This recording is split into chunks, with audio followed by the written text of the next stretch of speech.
Good morning and welcome, everyone. Can we do a quick quorum check, please? District 1, Supervisor Alejo. Linda Gonzalez, alternate. District 2, Supervisor Church. Alternate Leonie Gray. District 3, Supervisor Lopez. Alternate. District 4, Supervisor Askew. Wendy Askew, dialed in remote from a remote notice location. Thank you. District 5, Supervisor Daniels. Alternate Kimberly Craig here. City of Carmel by the Sea. Here. City of Delray Oaks. Here. City of Gonzales. Here. City of Greenfield. City of King City. Present. City of Marina. Here. City of Monterey. City of Pacific Grove. Here. City of Salinas. City of Sand City. Here. City of Seaside. Here. City of Soledad. Ambag. Here. Caltrans District 5. Here. Monterey Bay Air Resource District. Here. Monterey Regional Airport District. Monterey Salinas Transit. Here. City of Watsonville. CSUMB. Chair, we do have a quorum. Thank you, Elise, and I appreciate all the alternates joining today to make us make this meeting possible. And I would like to also welcome Mayor Dennis Donahue to the board. Thank you, Mayor. Would you like to lead us to in the Pledge of Allegiance?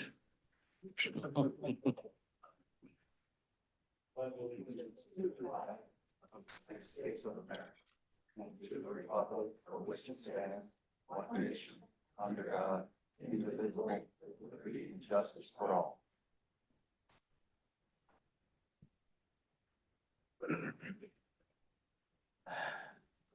Our next item of the day is public comments. Do we have any public comments?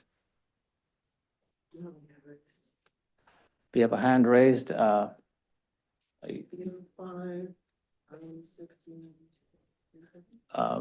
Is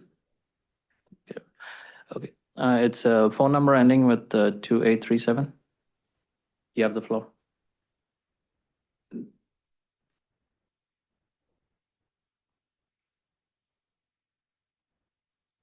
Hello, can you all hear me right now? Yes, we do. Okay, this is Brian Rosen here, and I want to thank you for, I don't think I can be on later on during the meeting, but I want to thank you for all the good work you're doing in bringing the train to Salinas and helping to improve the tracks so we can have more passenger rail service between San Francisco and LA. And so I really appreciate it. And I know you probably all don't like me so much because I've been so critical to you about the surf project, and even your employees probably don't like me very much because of what I've said. And I do apologize if I've been impolite and inappropriate. I appreciate the good work you're doing. And I think our society needs a lot of changes. We need to get our priorities right. We need to be able to transfer money maybe from roads to freeways. I wish the $100 million from the surf project could go toward rail. I think, you know, if better society, we've got to get our priorities right and start getting money more fluid. But I do thank you very much for what you've done and doing on the train. It looks like it's going to be coming to Salinas relatively soon, finally. And we're grateful for that, and the public is grateful for that. And I know it's very popular with the public, and I hope you can do some polling of the public on these issues, as sometimes is done on certain issues, because I think the train is number one in the public eye, and I know that you really want to do it and have a really good train service and a nice station and encourage tourists to come to the Monterey Peninsula via train and feeder bus and have better bicycle paths. So keep up the good work. And like I said, if I acted inappropriate or impolitely, I do apologize. And I apologize to if I offended anybody, such as Doug Bilsey. And that's my comment. So thank you very much. Thank you. We appreciate the comments. We'll go to the next caller, please. It's a phone number ending with 1705. Yes, good morning, TAMC members. Lorna Moffett here. I also want to thank you for your work on the train. It's so very, very important. If we don't start using less oil, that's going to give Trump every excuse to drill on our coast. And of course, he's going to do it no matter what, if he can get away with it. So we're all going to have to work very, very hard to stop this atrocity. But bringing the train and making efforts like this are what stops us from having to drive here and there and everywhere. So bravo, thank you, I support you. I won't be able to comment later on these subjects because I've got to work, but I'm with you in heart. Thank you. Thank you. Any other folks wishing to make a public comment online? And I don't see anybody in the room. It is the last meeting of the year, so thank you, everyone. And looks like we're ending the year on a good note here. I'll close public comment and move on to item number 3, consent agenda. Does anybody wish to pull anything from the consent agenda today? Yes. Item number 3131.7 for comment, please.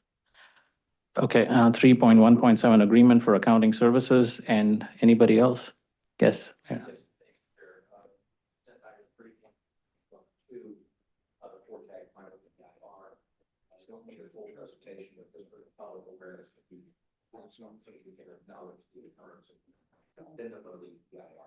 Okay, thank you. Anyone else too? Yes, Mayor Delgado. 3.4.1. Approving the resolution for RTIP?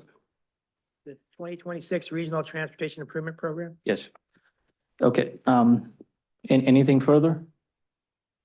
And Mayor Delgado, is yours a comment too, or do we need a presentation? Comments, questions? Okay. Any questions? Okay, anybody online wishing to pull anything from the consent agenda?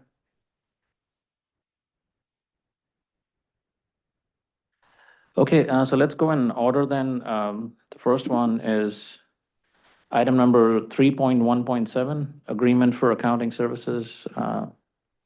Mayor Velasquez.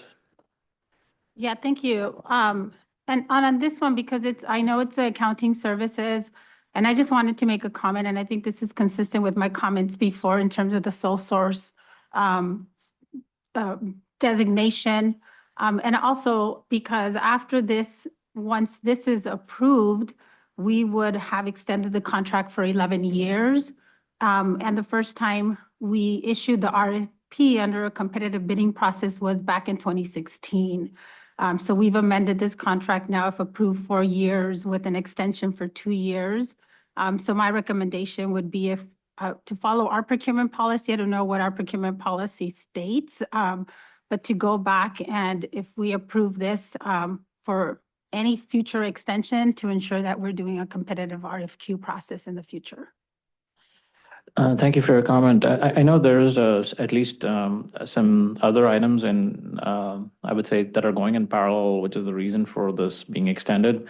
Notably, there is a technology change behind the scenes for the accounting process. But I'll let Todd, any comments on this related to the 11-year extension? Thank you. Yes, I would agree. Normally, we wouldn't have a contract extended again after this long time period. But as Vice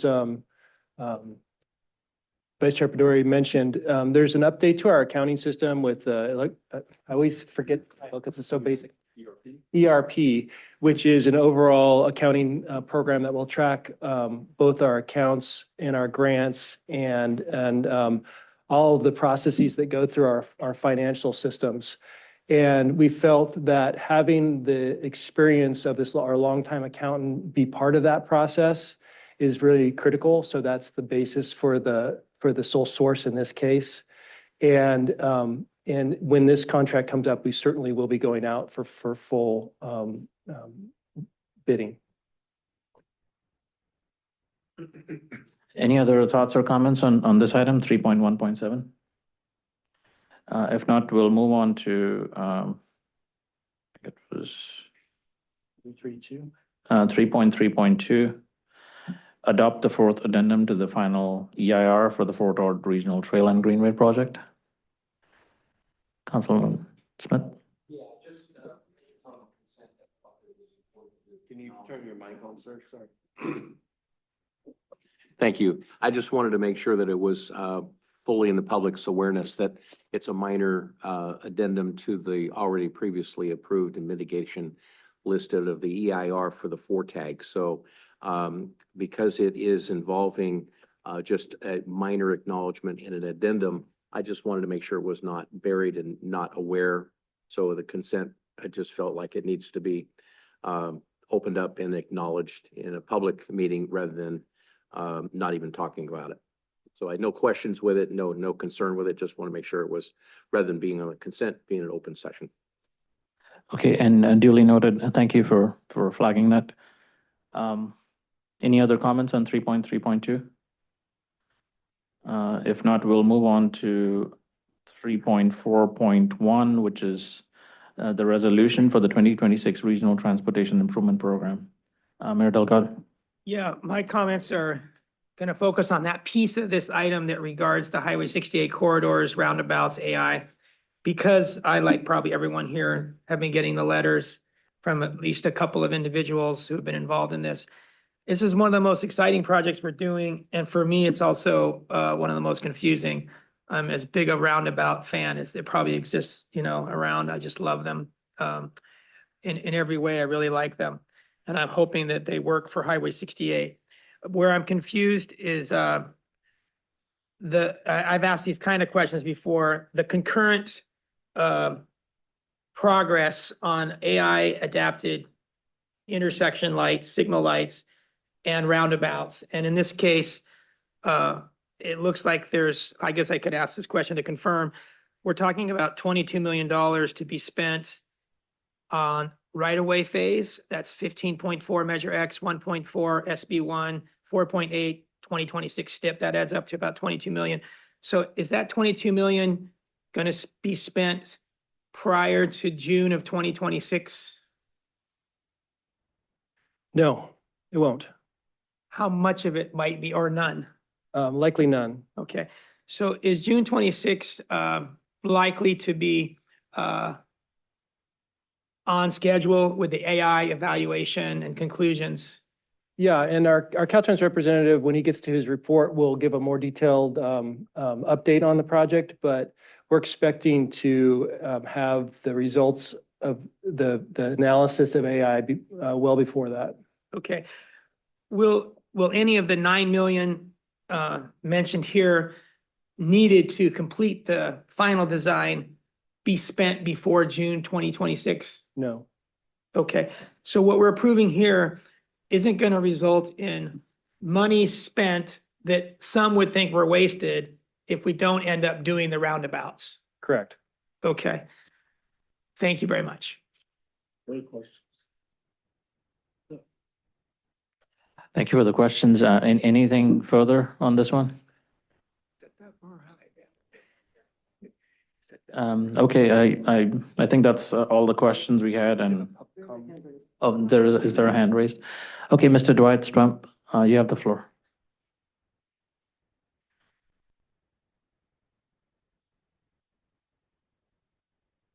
I wasn't sure if it would be a separate agenda item later, or it would be appropriate to make a comment now on that item that Mr. Delgado was just talking about.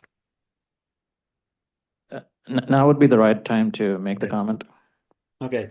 As you know, I did send a letter to the board addressing the latest concerns on Highway 68, and I'm still confused about how the staff says that the money of the 9.9 is being spent and will be continued to be spent, even though Todd just say it would not be on the final design. So somehow the information between staff and Todd, it seems to conflict. I feel that it's still a potential waste of taxpayers' time and money. Additionally, as I mentioned, the board should know that the recently introduced, quote, hybrid roundabouts that are really just two-lane roundabouts have not even been tested for performance on Highway 68 to see how they affect peak commute times. You also have not been told that these roundabouts have a much higher accident rate due to the converging lanes and conflict points. I experienced that problem myself last Saturday night in going through the Pebble Beach roundabout when a car following me on Holman Highway tried to speed up and pass me in the two-lane roundabout before merging into one lane on the other side. It was a near crash and I had to suddenly swerve to avoid it. These merging conflict points were also a big reason the intersection widening option on 68 was rejected. An Arizona state study showed that accidents in two-lane roundabouts were 62% greater than the intersections that they replaced. So I really feel that the board needs to understand that these were not part of the draft EIR and were quietly slipped into the final, as Barry Jones noted in a letter to you as well. So I'm asking the board to pause any type of work that would cause money to be spent until AI is evaluated and until Caltrans actually tests the hybrids and informs the board as of where in the U.S. these roundabouts have been successfully used to improve commute times in a busy corridor. Thank you. Thank you for your comment. Anyone else online that wishes to make a comment?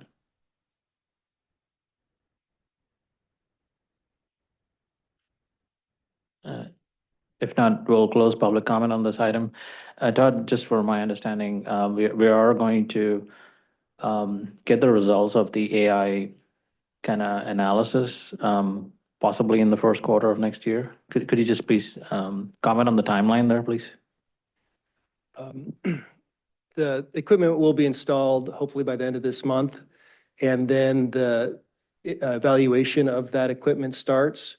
And the expectation is, if all goes well, current to schedule, in March or probably April, we'll bring back an evaluation to the board. Okay, and I call that to the board's attention to say that we will have time to review the effects of the AI analysis of the traffic intersections to further decide what we want to do with next steps at that point in time. Mayor Delgado, please. Can staff comment on the safety, especially regarding emergency response vehicles with the hybrid design of the roundabouts as compared to the original design? I'm not sure I can. We could bring Doug up to talk more about this, but it is a pretty detailed subject, and it's not really appropriate for the item that we have on the agenda today. Thank you. Okay, and with that, we have closed comment for the consent agenda item. Do I have a motion on the floor? Does anybody wish to make a motion? Second. All right, we have a first and a second. Can we have a roll call vote, please?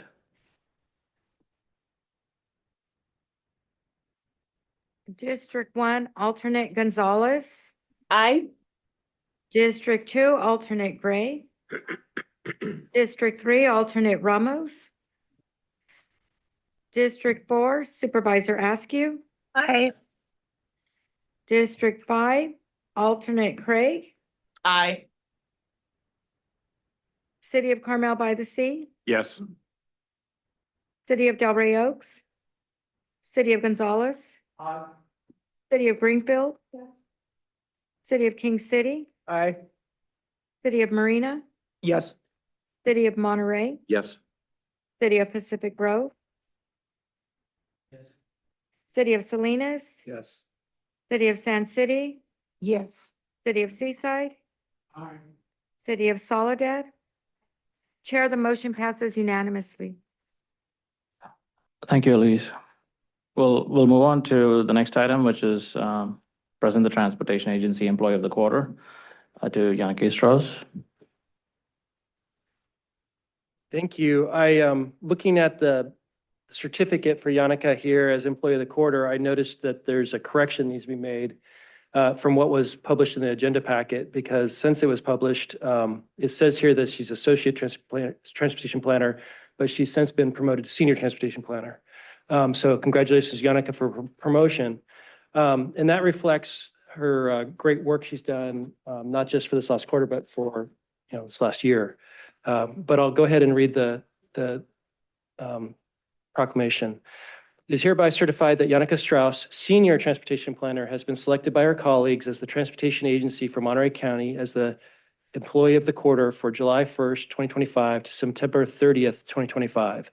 The agency employees recognize Yannicke for her professionalism, diligence, knowledge, and most notably for helping the US 101 and SR 68 teams to prepare for upcoming grant opportunities, managing the Regional Surface Transportation Program Mid-Cycle Grant Program, assisting with the development of new Quick Build and Vision Zero programs, an outstanding effort to keep the Forte California Avenue segment on track for construction. On behalf of the Board of Directors and staff of the Transportation Agency for Monterey County, it is our great pleasure to recognize Yannicke Strauss for her exemplary service.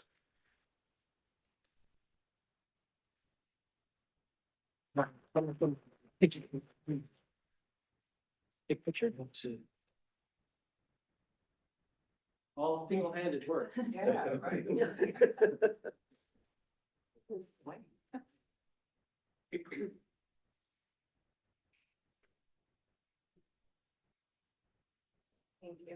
Thanks, Sean.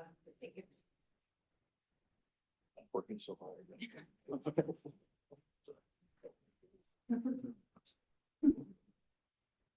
Thank you, Todd, and we're extremely proud to have you, Yannicke.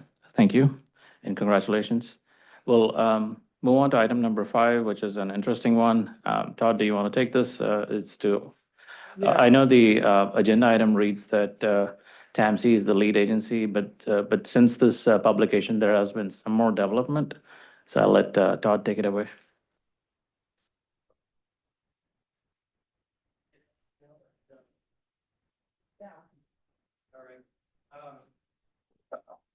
Thank you. In the past, probably just a month, it's been a very busy time discussing TAMC participation in part of a electrical vertical takeoff and landing integrated pilot program that the Federal Aviation Administration has started.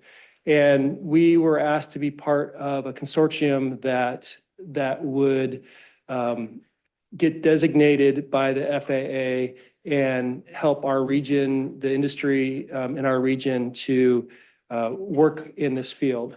So the staff recommendation that's in this is to be the lead in this, and we're changing that recommendation, and I'll go through this really quickly to explain.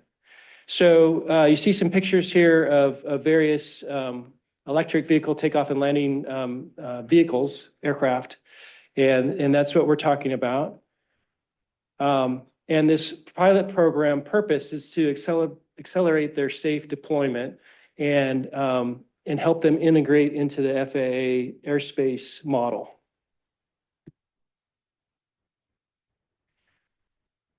So what this program does is creates a partnership between this consortium of parties and FAA to help draft and develop and put on the path toward finalization the updated regulations, guidance, and policies that will cover this field.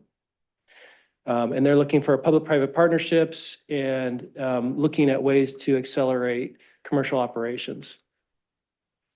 So what we're talking about as far as these uses are air taxis such as Joby that's operating out of Marina, and Archer, which has some operations in Salinas Airport. Advanced regional flights, these are things like unmanned operation of vehicles, shortly takeoff and landing. Primarily, we're talking about drones. Cargo and logistics. So again, operating cargo vehicles that that are autonomous, and new ways to move cargo around, and particularly looking at emergency response and medical transport.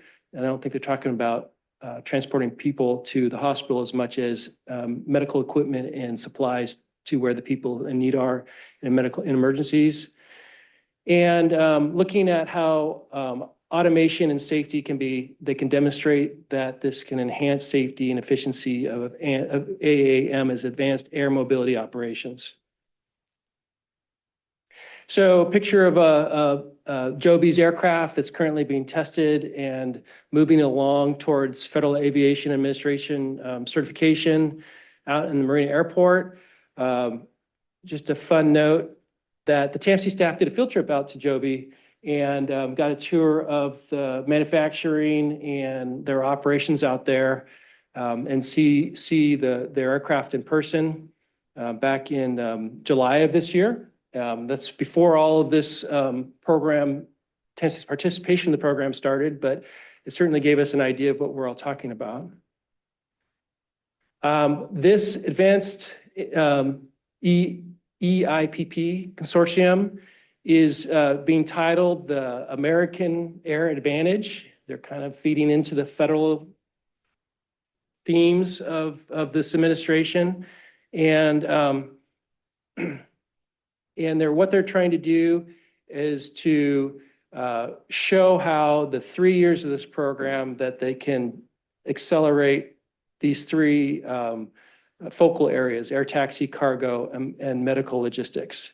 So certainly it goes from a point when they don't have FAA designation yet, and they're trying to work towards that and accelerate it and show how it can be done safely.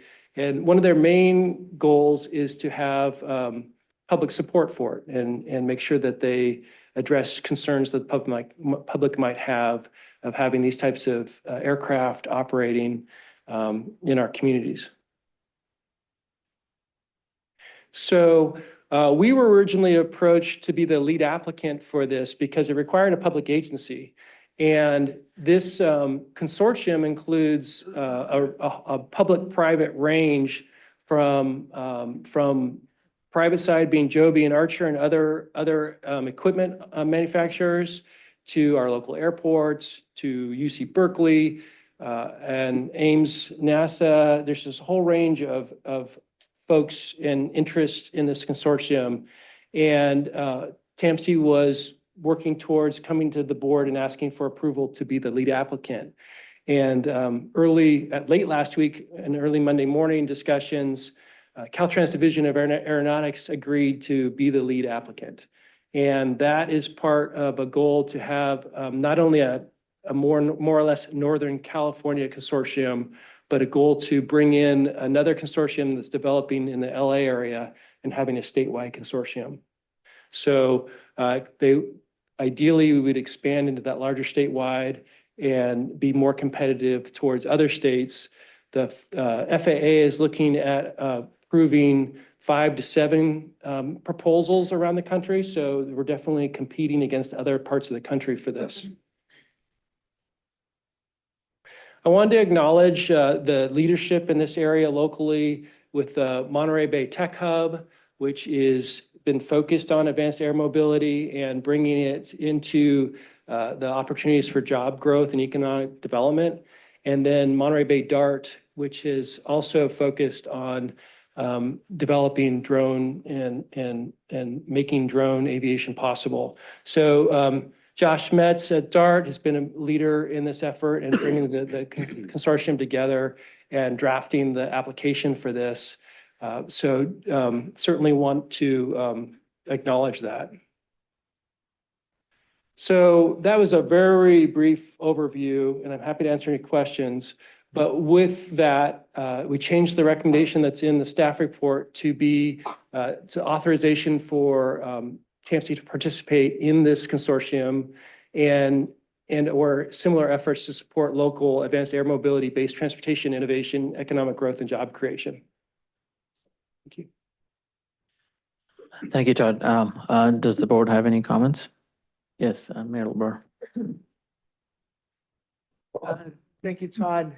And obviously a very exciting technology and very happy to see that within our region, the growth of it. So going into the future and looking at the year 1, 2, 3 recommendations, crawl, walk, run. Where is TAMC's role in the transportation area regarding the air taxi? Because what I always envisioned they would be popping in and out in different areas within communities or city to city, not necessarily from airport to airport.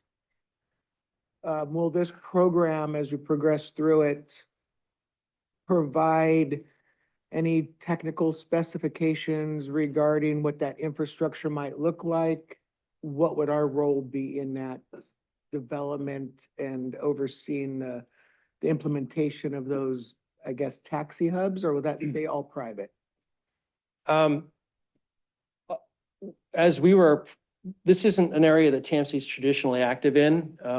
We actually don't interact with our local airports that much other than on the ground access issues.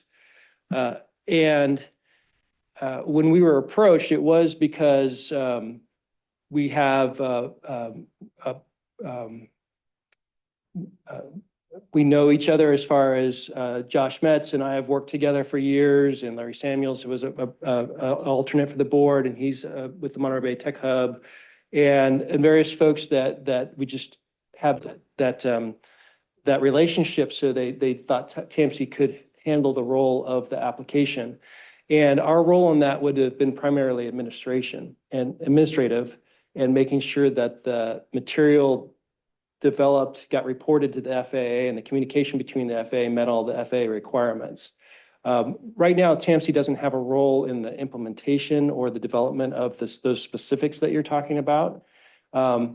This technology is really, at this point, things like the Joby aircraft are treated like aircraft that, similar to a helicopter, that require to land and take off at heliports or airports, but they have that specific designation and are licensed by California Division of Aeronautics to have a takeoff and landing location. Part of what they want to do is develop what's the parameters that an autonomous vehicle can operate safely with crewed aircraft, and the various flight corridors and and how that it gets integrated in a safe way. The beauty of our area locally is that we have these operators already developing this technology locally, and we have a commercial airport in Monterey Peninsula, and we have more rural airports with Salinas and King City and Hollister and Watsonville, that the airspace is the right type of airspace for them to work on this development, because they don't want to develop it in LAX where it's really complicated. They need to do a less complicated area to develop some of this. So our role from here on out, I think, in my opinion, is to more look out for our local jurisdictions and our airports and participate from the standpoint of how does it interact with our future needs of, if these aircraft are going to land and take off from somewhere maybe other than the airports, what does that mean? And how does that get integrated into our community in a way that is acceptable to us? And that's where I think our role is from this point on. Okay, and I appreciate the clarification. The thing I would wish that it would happen is the development of criteria and specifications regarding those takeoff sites that ultimately can be used. Like we're talking about roundabouts, we talk about other components that have been engineered out where we grab and we pop in, right? When we do the EIR. Because ultimately, specifically on the air taxi portion of it, what I have seen as the vision of these companies is that it's not just specifically to heliports or airports where they're concentrated, that it would be within different ports and portions of the communities to provide access on a wider scale. So at some point, there's either a transportation agency component or there is a transit agency component. You know, right now MST is the entity that does taxis. So at least through the conversations, even though our role is more in this partnership mode, is to at least push forward. There's going to be a need for this type of information for our agencies. And if our role is just going to be none, and specifically it'd be all FAA based, that's fine. But otherwise, we're going to need that. We're going to need that information going forward. And how do we incorporate it? We work with rail, all these other transportation modes. So that's just my suggestion. I'm very bullish on this. This is going to be an amazing thing for our area and our state.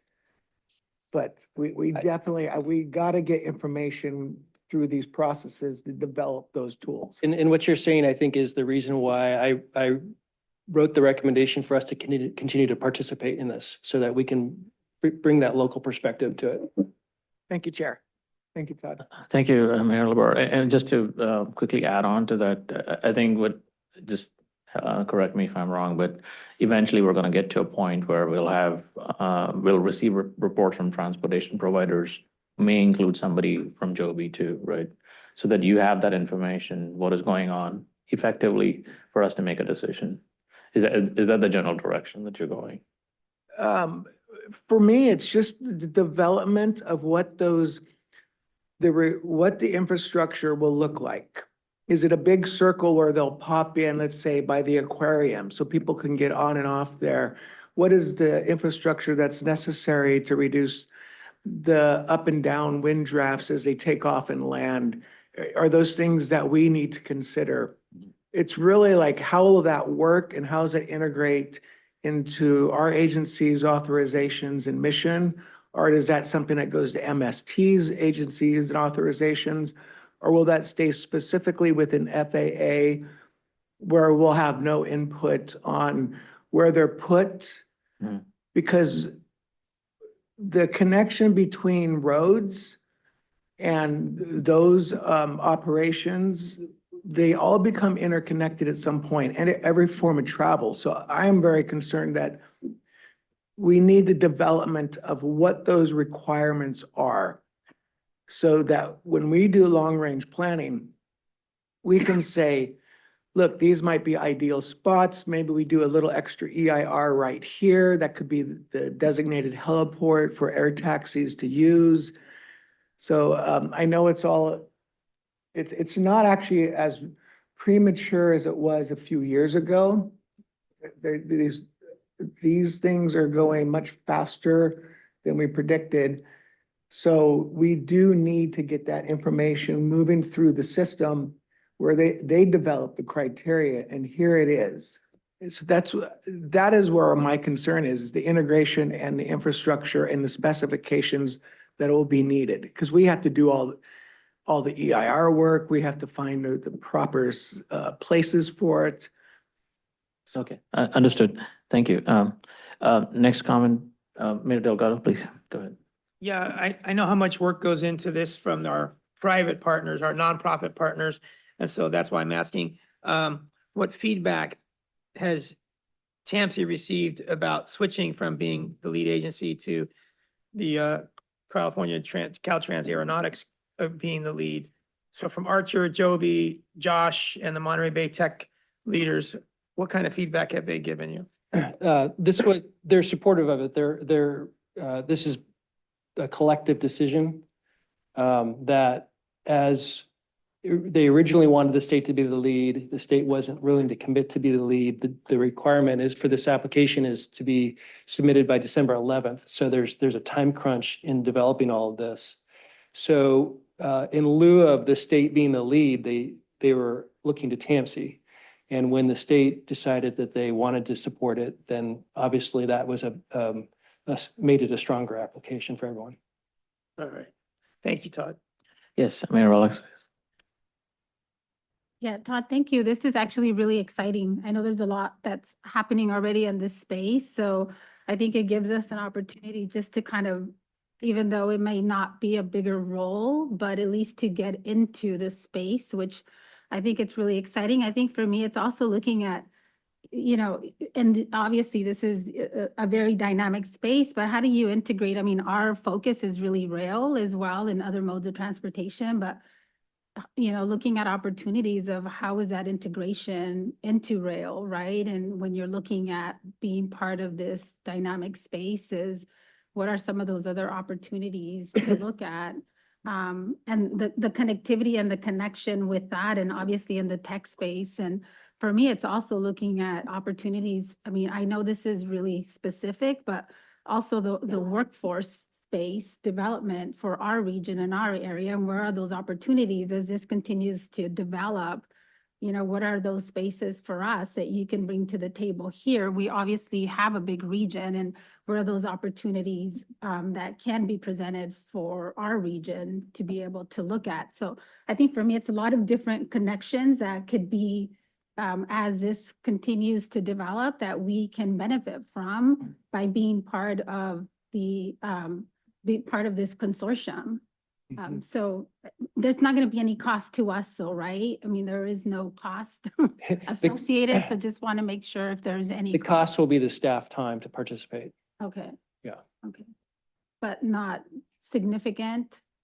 We don't have big enough staff to be significant, like fully dedicate anyone to this. It will be definitely a part-time minimal effort, primarily on my part, just to be participating on the discussions.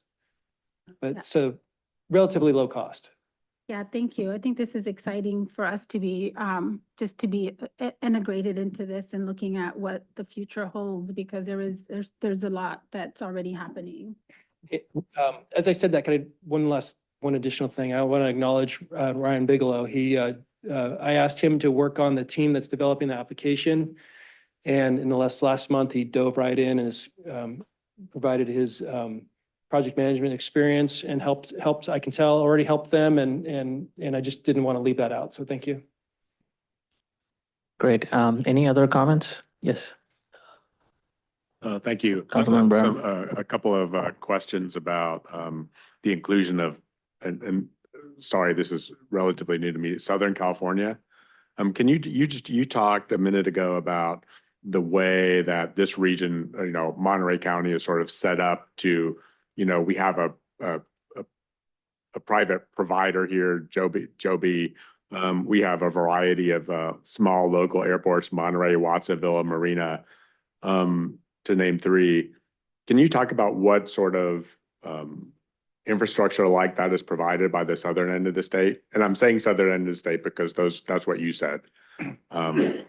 Yeah, we have probably the biggest concentration of original equipment manufacturers in this space with Joby, Archer, and then Whisk in Hollister, which is Boeing is part of Whisk, so it's a big operation.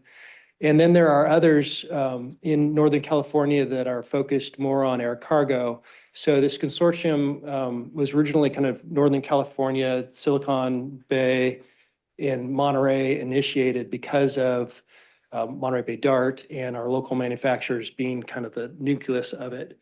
As they talked about what kind of proposal would be most likely to get federal approval, they were looking at bringing in other parties.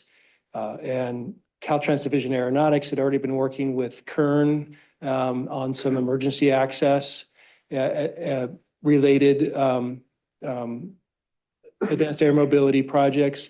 And in Los Angeles, probably I'm not very able to explain how they add in the technology standpoint, but there's a huge focus on demonstrating this technology as part of the LA 28 Olympics. So all of the manufacturers are focused on demonstrating their technology there and to the point that Whisk is setting up operations at the Hawthorne Airport in advance of that. I'm sorry, Archer is setting up their operations major operations at the Hawthorne Airport. But the connection to the Olympics is one way to bring kind of the attractiveness of the California proposal up to the feds. So that's really the connection to Southern California. So do you when I take a step back and think about what you talked about the Monterey area, we have a pretty good case. Like it seems like there's like this innovation is going on here. And with respect, no, I don't mean any offense to our Caltrans representative. It seems like if the Monterey area becomes part of this state effort, we're just going to get swallowed up.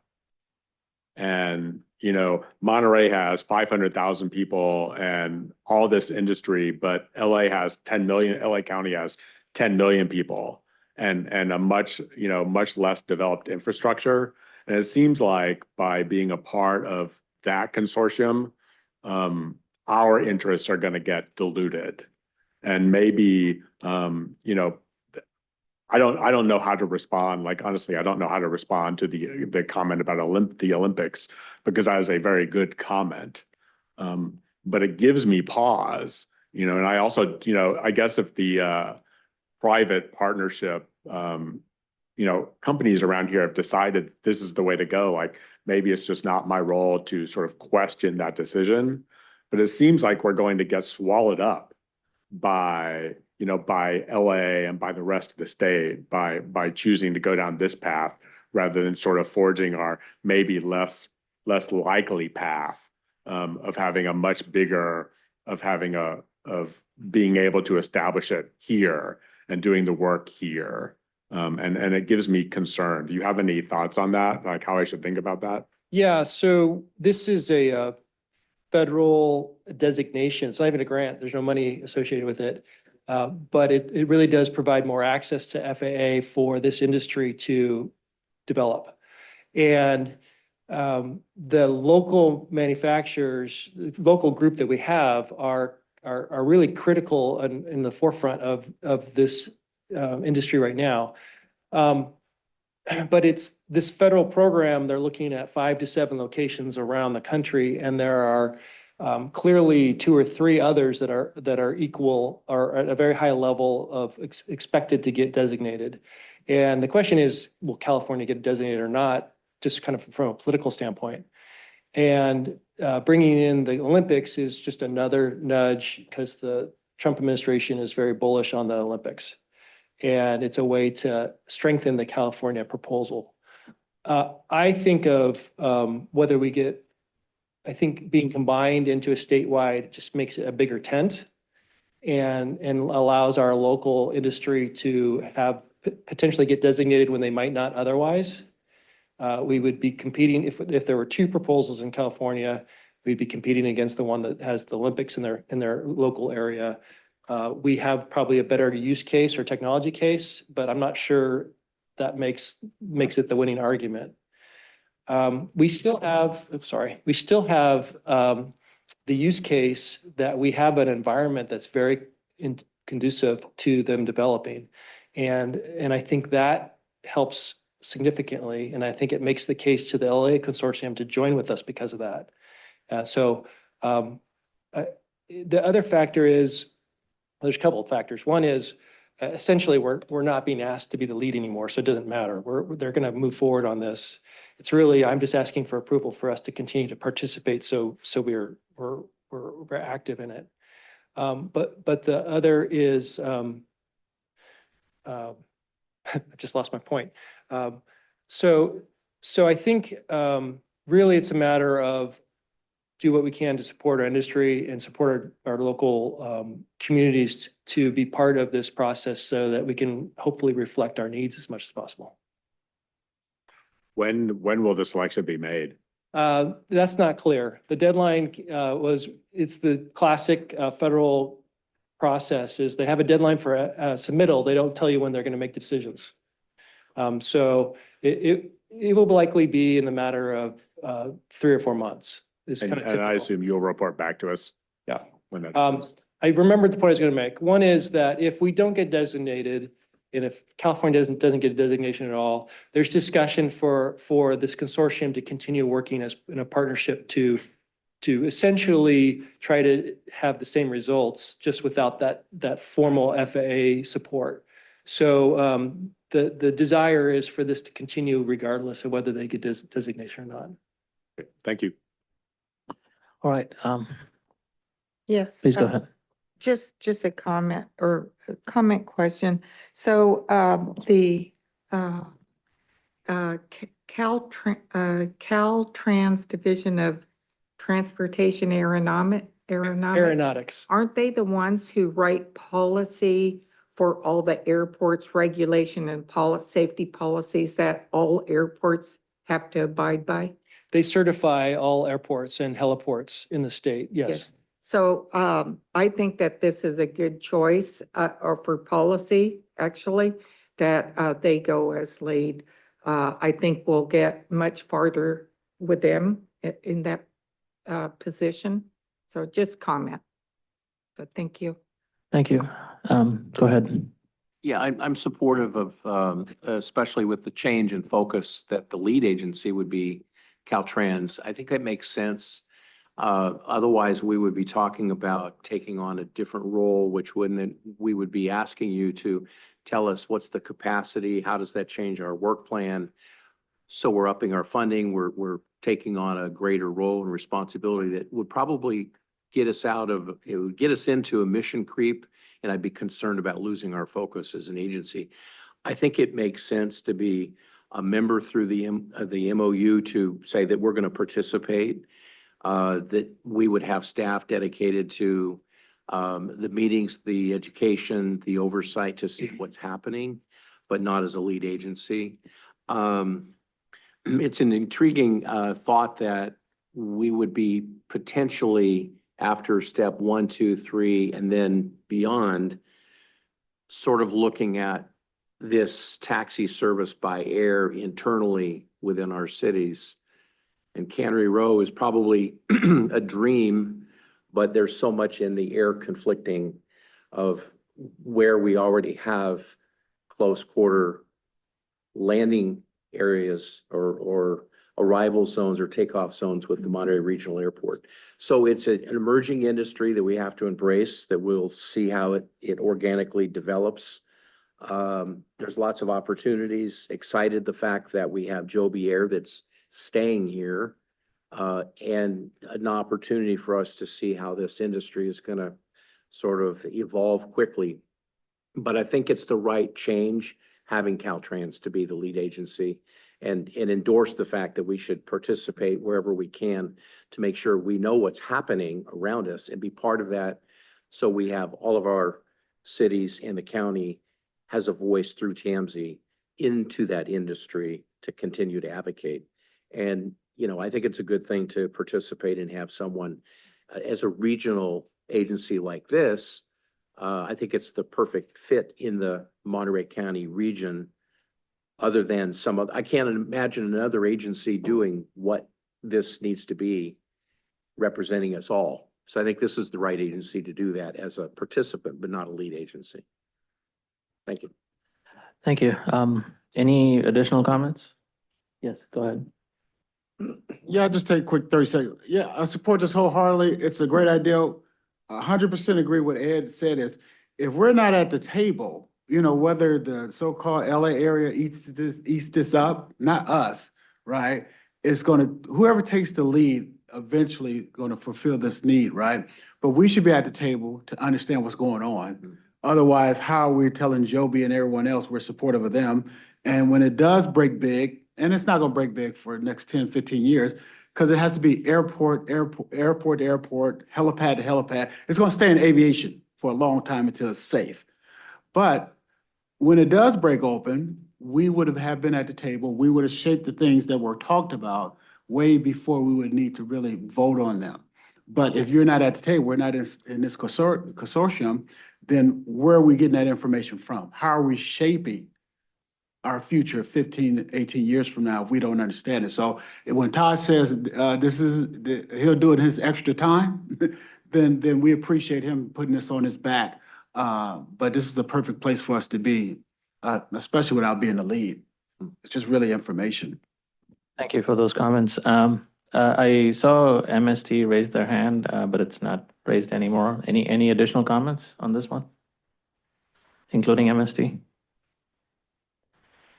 If not, Todd, I think we've heard a really healthy dialogue here. I know, like, when this came a month ago, when we were part of the lead agency, there was going to be a discussion about some dollar amount being set aside, being that it's a lead agency effort, and we need to allocate some kind of resources to this. And so we're not at that stage now, but still requires support. So Todd, I think just my overall synthesis of this is that we're more than interested to be supportive in this moving forward. So whatever you can do to bring the board up to speed, and this can be in various ways. I was really thinking that we should invite Josh Metz to be part of the transportation providers and provide some regular updates. That way he gets a feel of what the board is and what we are doing within the area too.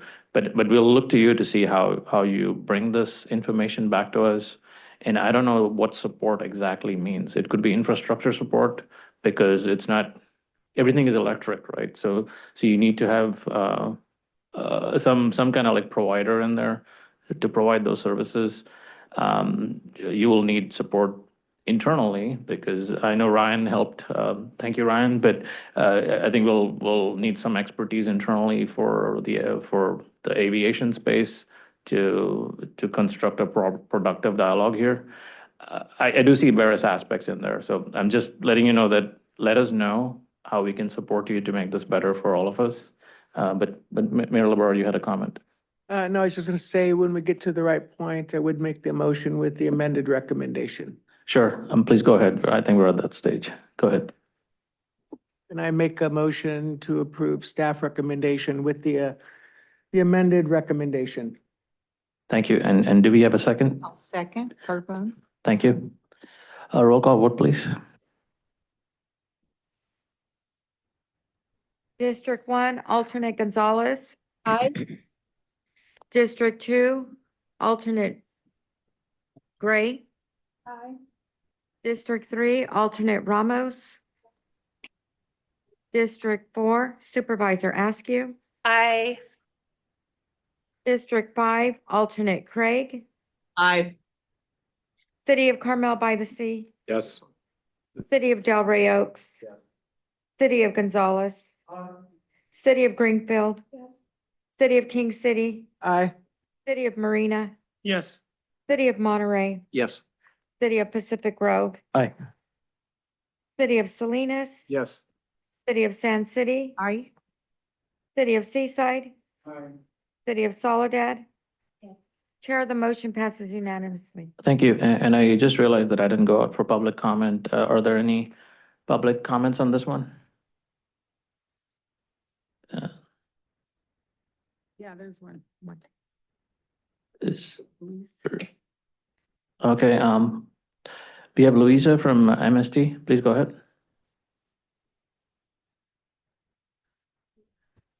Can you hear me now? Yes.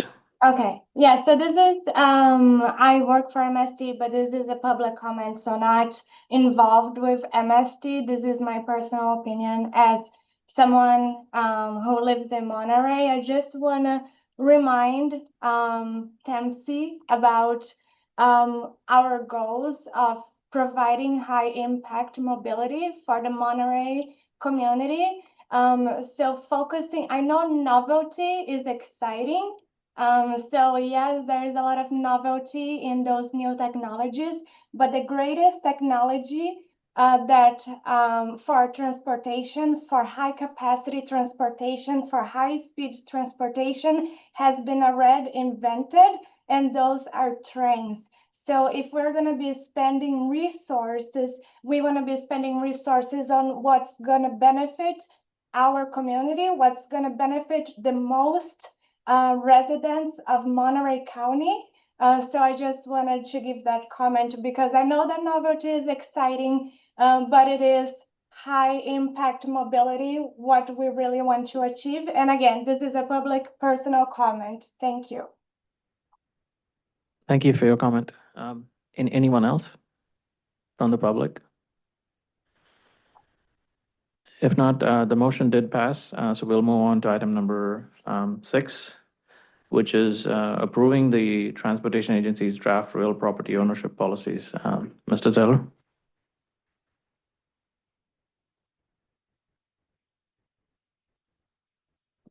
All right. Good morning, Chair, members of the board. Mike Zeller, I'm TAMC's Director of Programming and Project Delivery. I'll be giving an update on our real property ownership policies. Our last comprehensive policy update was adopted in 2016, and since then, our rail and multimodal initiatives have grown, and our property portfolios become more complex with our Monterey branch line, our Fort Ord properties, and the Salinas Intermodal Center. The draft updated policies that are linked in the staff report in the agenda packet. This looks to modernize our guidance and reflect our current projects and practices to ensure that the property decisions about how we allow others to use our property reflects TAMC's transportation mission. The draft policy primarily does three things. It aligns the use of TAMC property by others with our transportation goals and outcomes. It protects the current and future transportation projects, which we're purchasing the properties for the use of, and improves transparency and consistency in how we allow others to use the properties. One of the key updates is in the policies is identifying the difference between what's considered a transportation use versus a non-transportation use on our properties, and how those are treated with different types of property use agreements. The policy proposes to use the definition from the State Controller's Office for the use of gas tax funding to define what a transportation use is versus non-transportation use. As if TAMC or a local jurisdiction were to try to fund a project, those eligibility requirements from the state would be applied. So making sure that there's consistency with this policy as well.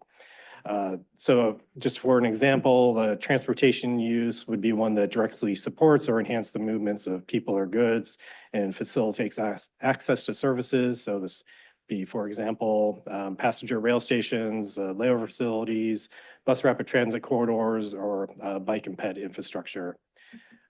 Conversely, non-transportation usage would be things like private storage unrelated to transit, event or recreation uses, or standalone retail or residential uses that are not integrated with a transit-oriented development. And that's not to say that those uses would not be considered or allowed on property owned by the agency, just that we would want to make sure that we're treating them accordingly with the right type of use agreement and making sure that agency interests are protected in allowing those uses on our property. The policies outline 5 different types of use agreements that the agency typically enters into with others. The first being a use agreement. So this is similar to what we entered into with Monterey Salinas Transit for the SURF project to allow them use of the branch line corridor. There's general leases, which do convey a property interest, and these are appropriate for longer term, well-defined uses of our property. We have license agreements, which are revocable and useful for limited or temporary activities. We have encroachment permits, which are for minor or short-term projects. And then finally, easements, which convey a permanent interest that's recorded against the title and, as I mentioned, defined for long-term or defined right with the property. One other component of the policies that we updated was looking at fair market valuation and how that's addressed in our use agreements or property use agreements. The policy emphasizes that the fair market value is our baseline with room for flexibility when a quantifiable public benefit is identified that advances TAMC's transportation mission. Any deviation from using fair market value could be allowed, but would be documented, justified, and then approved by the board of directors. So it would be brought through from a public process for consideration. The policy does also include safeguards to protect our project delivery, and it strengthens and standardizes our termination clauses and penalties for non-compliance. So that TAMC can either remove conflicts or reclaim space when projects are ready to advance, or if a user of our property is not meeting their obligations under the agreement. This ensures that we're preserving the corridor for readiness and for our investments. Finally, the draft policy does touch on maintenance responsibilities as well. So this does make it more explicit about users of our property maintaining improvements and meeting safety standards. And it tightens expectations around the use of the property and making sure that the users are respecting the maintenance and safety responsibilities that are in our agreements. So wrapping up, the policy does support our delivery of near and long-term projects. This was brought forward through the Rail Policy Committee in October and November, and the draft proposal that's before you reflects the comments and feedbacks that we received from the RPC. So at this point, I'd be happy to take any questions.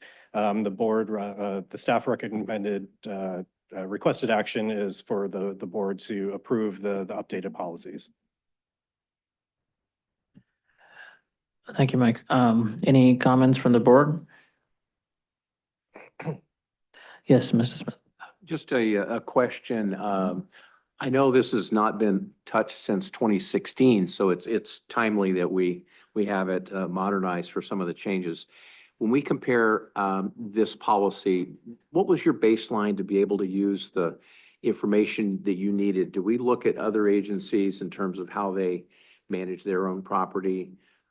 Santa Cruz Transit, Santa Barbara Transit, and then is there an outside source that we have that is a legal source that overviews this, or was it an in-house legal counsel that examined this for any deconfliction with any state policies or guidelines?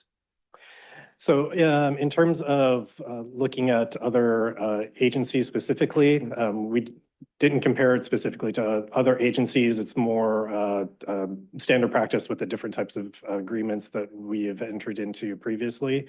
And our in-house legal counsel did review this so I guess from the perspective of how the County of Monterey manages their properties, that was taken into consideration through agency legal counsel. Okay. And just to follow up, if I could ask counsel, as you reviewed this, there were significant changes since 2016. But in terms of potential litigation from future relationships we may have in property leasing, is there anything that stands out to you that you feel more comfortable now after looking at the changes that have been in place or have been offered in this draft versus where we were in 2016? That's an interesting question. I do feel more comfortable just having had the opportunity to speak with staff and see what the agency's priorities are, specifically deconflicting the definition of transportation, because that was something that a lesson learned from recent litigation. And one of the best lessons that you can get, although you often don't appreciate at the time, is through litigation you see these things. So I do feel better having reviewed it. Nothing really stands out to me as being, I don't think that we'll become invincible against litigation in any sense, just because people can sue you, and you'll hear me say this a lot. People will sue you for anything and everything. But I think that our prior lease was defensible, and I think that the changes here will just make it even stronger. So, yeah, thank you. Thank you, Chair. Thank you. Just a quick question from me. There are some transportation uses and non-transportation uses listed here. And then towards the end, there's a map of all the properties that we have. Is it correct to say that we can take a map and say it's for non-transportation use or transportation use? Or is that at the time of whatever happens?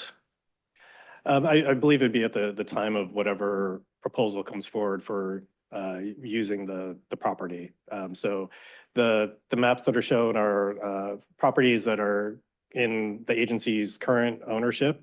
And those ones were, they were ones that were acquired for specific transportation purposes for the agency, but those purposes may be out in the future, and it may make economic sense for us to allow the use of the properties in the interim to allow, maintenance and just put them back into the public benefit that we can receive certain lease revenue from them to maintain the properties. In terms of how the properties would be used in the interim, that's what this policy is designed to help us guide how we make those decisions. Okay, thank you. I think it'll come in handy as we, correct me if I'm wrong again, but as you look into even TAMC's office, right? Like where you want TAMC's office to be in the future, technically? Well, these policies, they can help guide that. There'll be a larger decision, a larger discussion that will be coming back to the board to have. These policies are primarily for how we would allow others to use property that we own, but certainly doesn't include that discussion as well. All right, thank you. Any other comments? Go ahead. Yeah, my specific concern is a property next to MST's property, which is being used to construct a bus station right now. And Todd and TAMC staff are well aware of this property because TAMC, our board authorized the demolition of a large building on TAMC property in Marina. And so now it's a vacant property. And depending on what TAMC allows to be built on that vacant property could have a huge impact on the public use of adjacent property that Marina controls. So in our general plan, it's a village arts district, it's a tourism, low-cost artist type of environment with a view toward the ocean. But between the ocean and this property I'm talking about is TAMC's property. So if TAMC were to say, let's make the highest buck, sell it to a housing developer who's going to put in 2-3-story homes to get that ocean view, that would adversely impact Marina's interest and not be consistent with our general plan. But with new laws, TAMC might be able to force its way to do what it wants. And so I'd kind of like to hear from TAMC staff on what their perspective is on Marina's concerns in this regard. Todd, do you have a prepared an answer for this right now, or do you want to? Well, just in general, that the item that's on the agenda is a different discussion because it's focused on outside parties proposing the use of TAMC's property. How the just shy of 12 acres that you're referring to that TAMC owns in the former Fort Ord, we've talked about that as a potential site for our office, but that's a small component of that total acreage. How the rest of that might get used is for further discussion.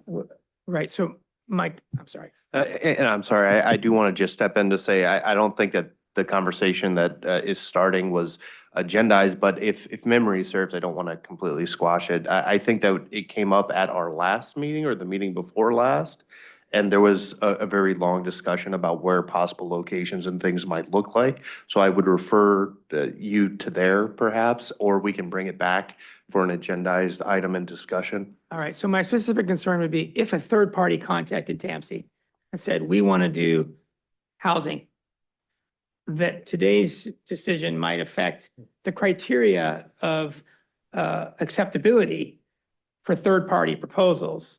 So I'm just trying to look a step ahead of that. And I don't think it does. Our current policy this isn't a drastic change from our current policy. It would still come to the board for discussion and board decision for approval or denial.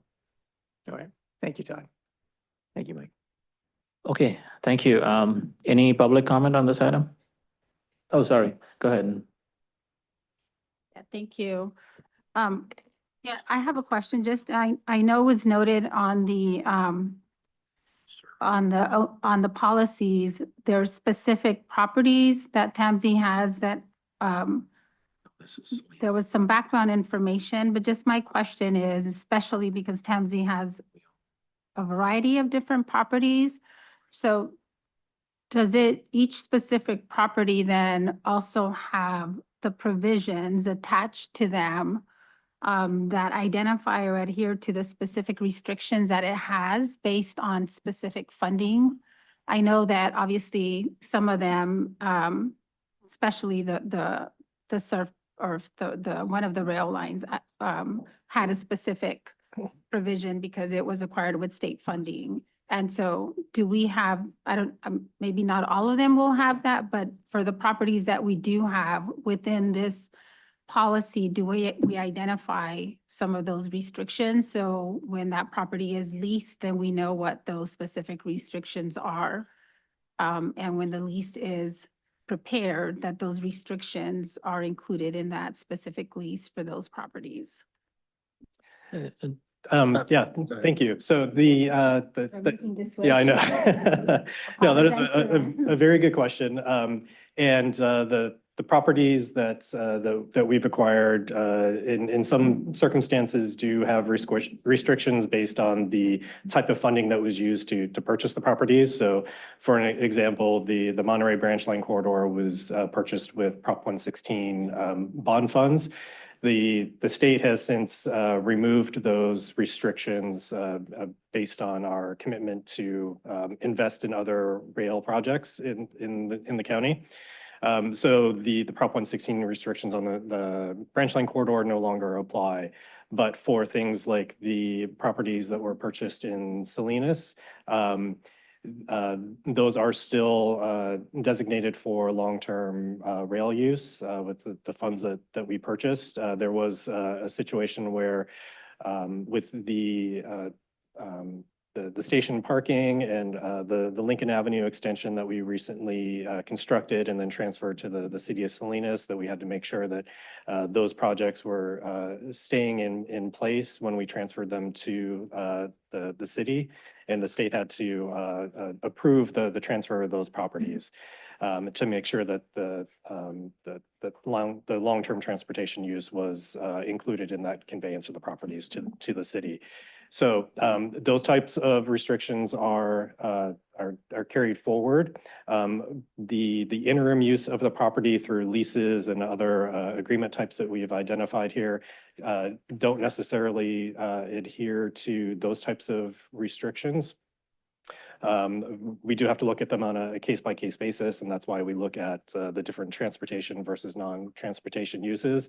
But the types of restrictions that come with the use of the funds to acquire the property usually looks more at the long-term use of those properties.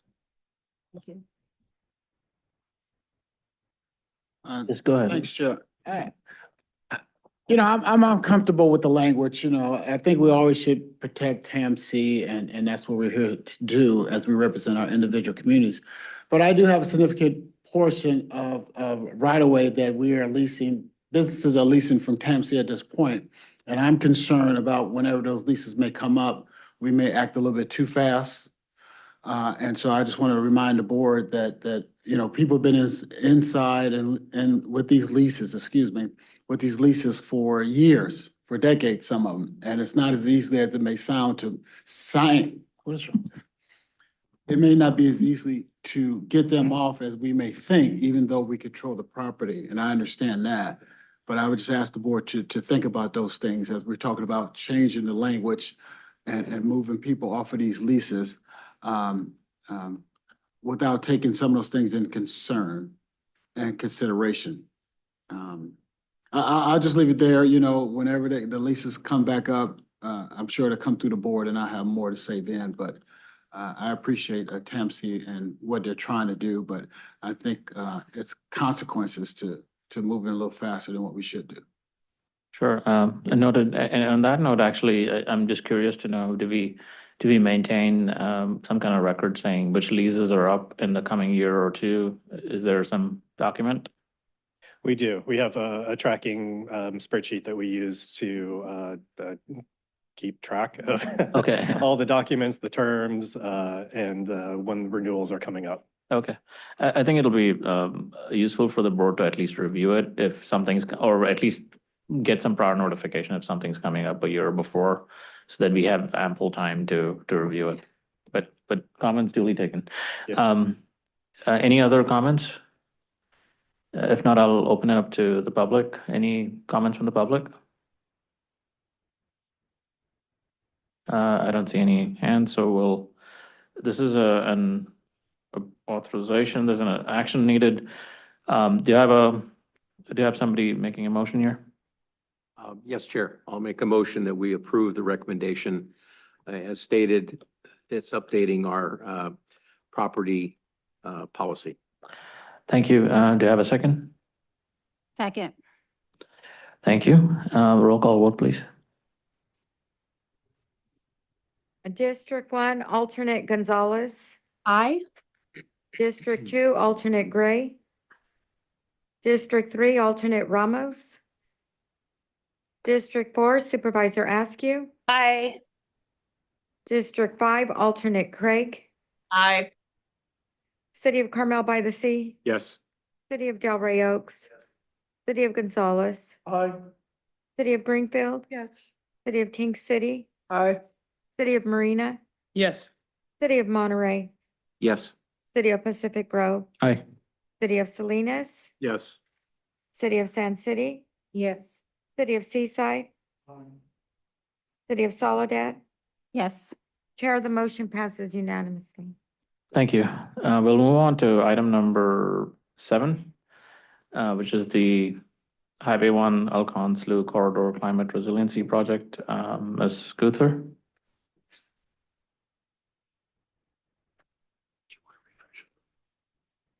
Great. Thank you, Chair. Hello, good morning, Chair, members of the board. Alyssa Gucher, Associate Transportation Planner and the Project Manager for the Highway 1 Elkhorn Slough Corridor Climate Resiliency Project. Today, I'll be providing an update on the project deliverables so far, as well as letting you know about our planned outreach efforts and the outreach schedule for the project. Oh, my clicker. So here's a summary of today's action for this item: receive information, review the draft outreach plan, which is attached to the agenda, and approve the project outreach schedule. So Elkhorn Slough, an estuary, which is an area where freshwater and saltwater mix, is located on the coast of Monterey Bay. It contains the 3rd largest extent of salt marsh in California and is important for many birds, animals, and fish, supporting extraordinary biological diversity. Hundreds of thousands of tourists visit every year to birdwatch, spot the charismatic sea otters, and kayak on the slough's vibrant waters. The highway serves as a key connector for the Santa Cruz and Monterey County residents, as well as access for the community of Moss Landing. This low-lying area is also experiencing rising sea levels and increased storms, causing more frequent and intense flooding and eventually permanent inundation by ocean waters. This could impact coastal property, infrastructure, public safety, and access to these amazing coastal resources. The project will address this risk along the highway and the rail tracks that run along the slough, addressing both the risks to transportation as well as the habitat through solutions that partner infrastructure improvements with ecological restoration and improvement. Ultimately, we aim to conclude this phase of the project with an alternative for the corridor that protects the health of the slough while providing improvements to the transportation network. Here shown are 2 maps of the project area. The project area covers an 8-mile stretch of Highway 1, as well as 5 miles of rail. I've also shown the coastal zone here outlined in blue to highlight how this project has a key partner in the Coastal Commission. It project poses many challenges due to both the complexity of the location located in this environmentally sensitive habitat, as well as the amount of agencies and stakeholders involved in the planning and progress of the project, and the technical complexity of adapting the highway and rail tracks to higher sea levels and flooding risks. A key goal of this phase of the project is to build consensus between all of the decision makers and integrate feedback from the community into the alternative screening and selection process. The project is building on existing studies, including a feasibility study completed in 2020 by AMBAG, the Nature Conservancy, and Elkhorn Slough National Estuarine Research Reserve that looked at some of the alternatives that could serve the highway. Our project will expand upon these studies as well as integrate to research on the rail tracks.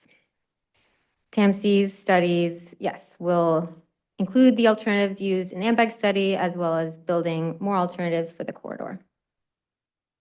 So here we have, this image is taken from a 360-degree sea level rise viewer that was developed as part of the aforementioned 2020 AMBEG study. And this viewer demonstrates how much sea level rise would affect the highway and rail. And this project, focuses, as I said, on these threats. So this next image, as you can see, I can go back and forth, shows how with 5 feet of sea level rise, the highway is totally inundated. The bridge is not accessible. And we don't have the science behind sea level rise is very much still in development. There is no 100% certainty to know when this level of sea level rise will be reached, but research indicates that we could see this level by the end of the century and 2 feet of sea level rise by 2050. So just to give a baseline understanding of who is involved in this project, TAMC is the lead. We co-applied for this phase of the grant funding with the Nature Conservancy and Elkhorn Slough National Estuarine Research Reserve.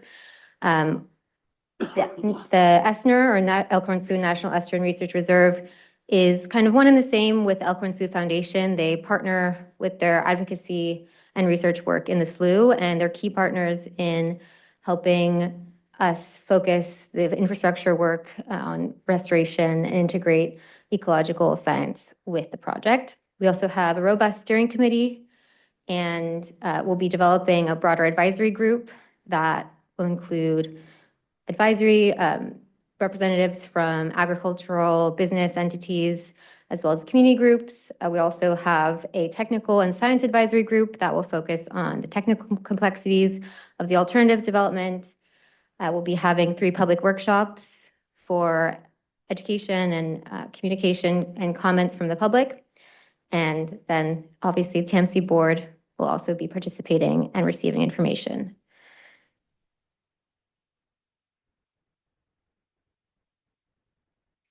So a little more background, the highway is a critical connector for the region with an average of over 55,000 daily road users. Caltrans is the owner of the highway, as well as the provider of the grant funds for the current phase of the project. And TAMC will be coordinating closely to ensure that the current work aligns with future needed project initiation documentation and project study reports after alternatives are developed, screened, and selected for the highway.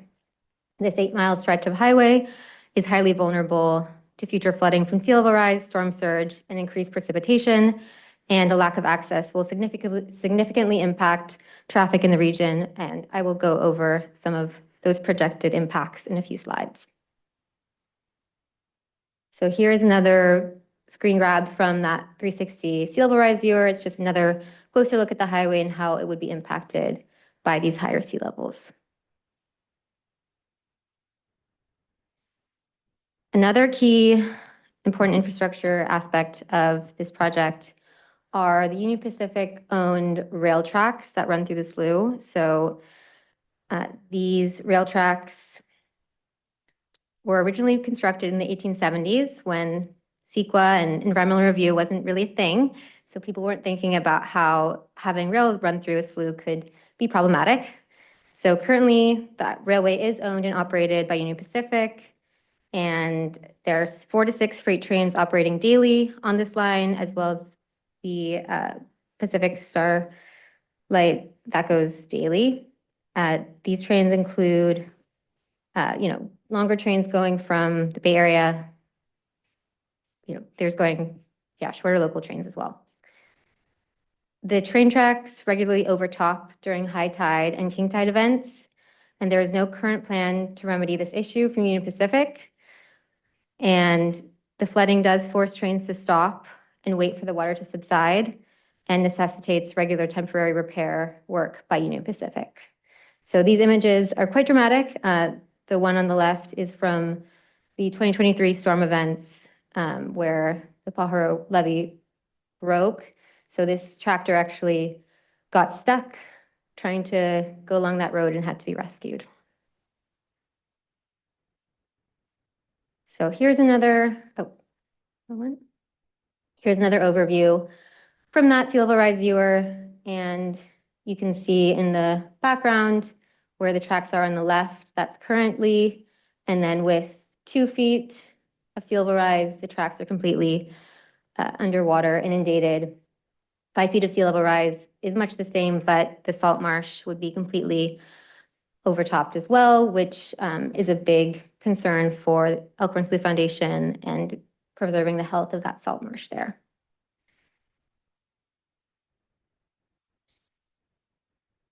So here is a map that was developed as part of our current work on the project. This is part of a traffic memo that was created by Kimley Horn. This shows existing traffic flows through the project area.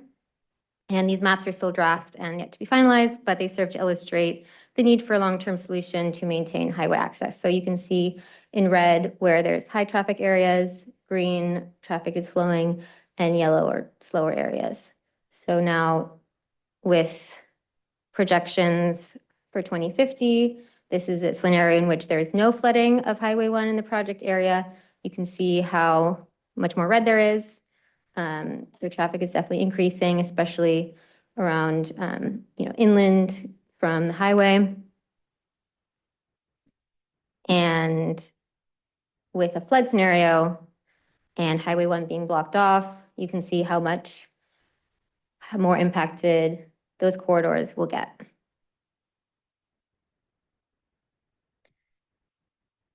So now I'll talk a little bit about the nature-based solutions aspect of the project. So this is a key focus, and this slide highlights those strategies outlined in the 2020 AMBAG study. So some of these include raising the highway in low-lying areas by repaving, enhancing coast dune to protect the harbor, increasing hydraulic conveyance or culverts to decrease flooding impacts, operational restrictions on the railway when water levels are higher, and marsh restoration projects around the slough, i.e. Hester Marsh and other projects that are currently underway or under development. So as part of the TAMC project, we will be examining these and other nature-based solutions to ensure that the infrastructure improvements balance safety, service, and resiliency.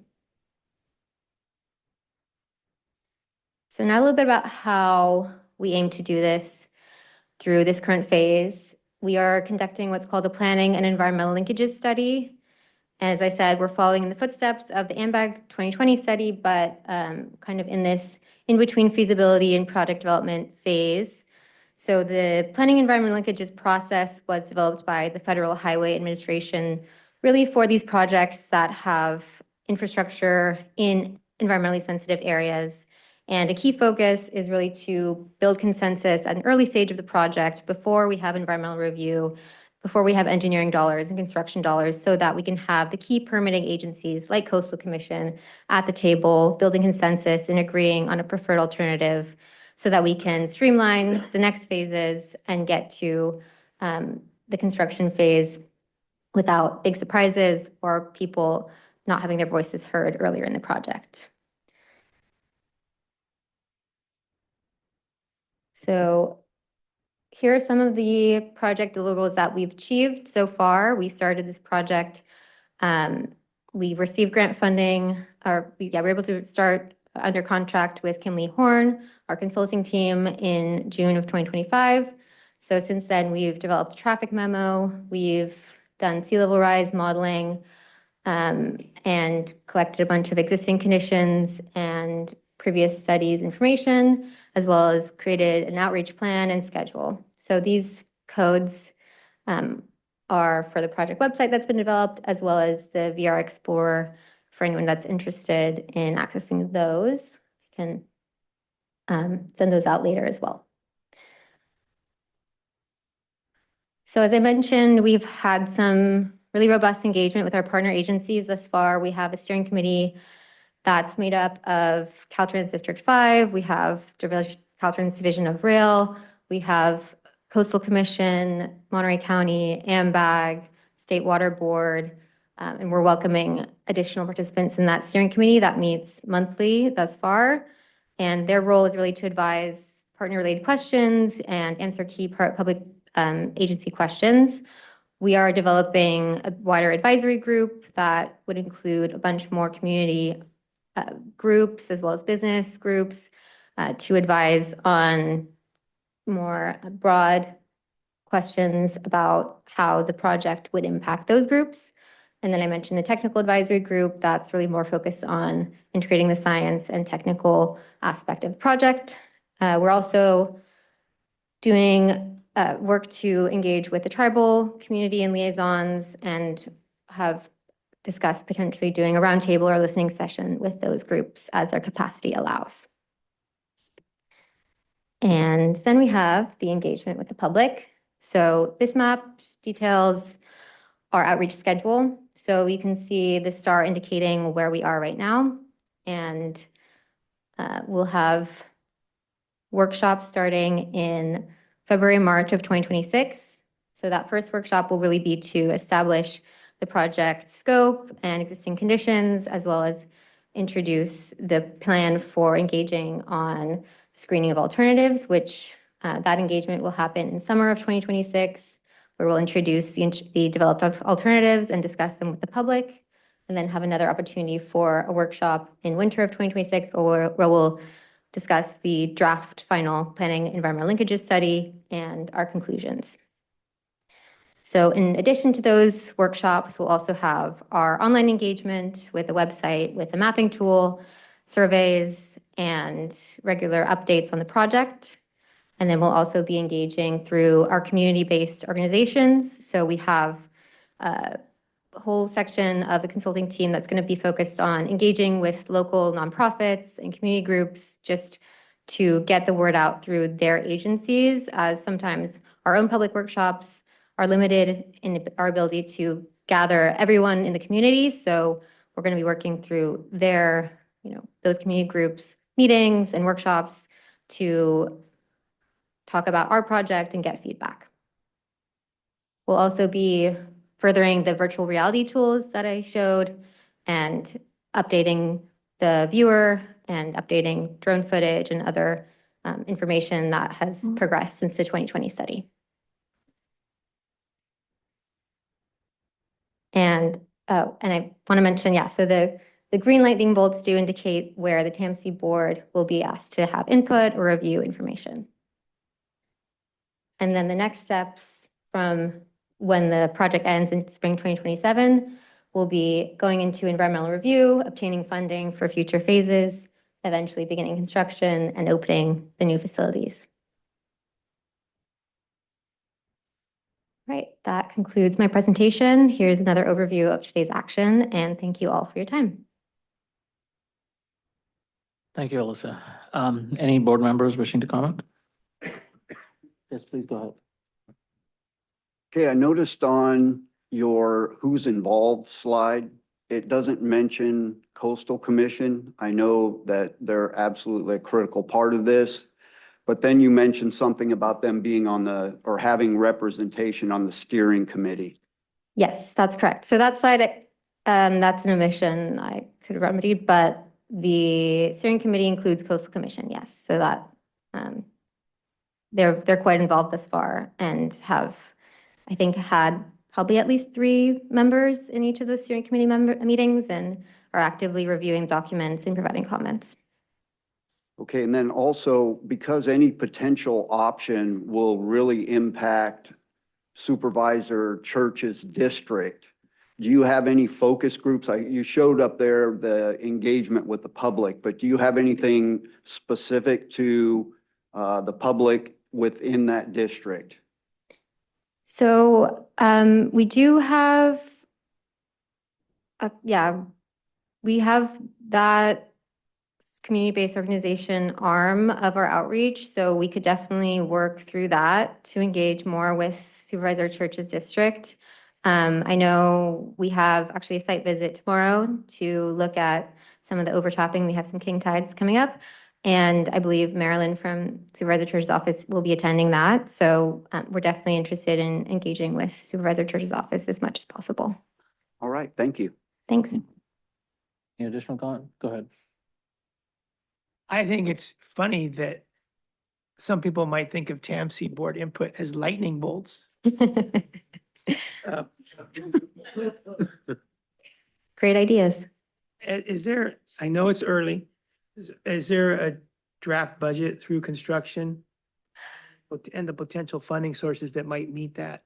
So through the 2020 MBAG study, they did have a cost estimate that was, based on those dollars, and they didn't have as much of the rail implemented. And I believe it was close to $1 billion.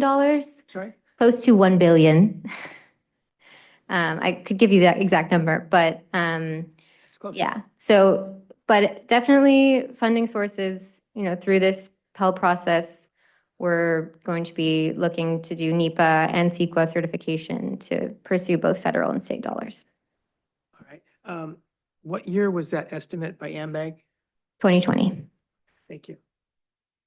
Thank you, Chair. Sure, go ahead. Thank you.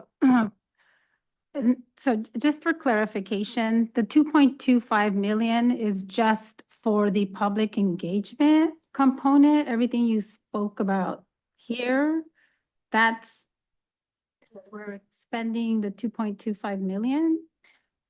So the planning environmental linkage study includes public engagement, development of alternatives, and some conceptual plans for alternatives for both the highway and the rail lines. So that's some engineering and as well as extensive data analysis and sort of all the scientific modeling, sea level rise data modeling.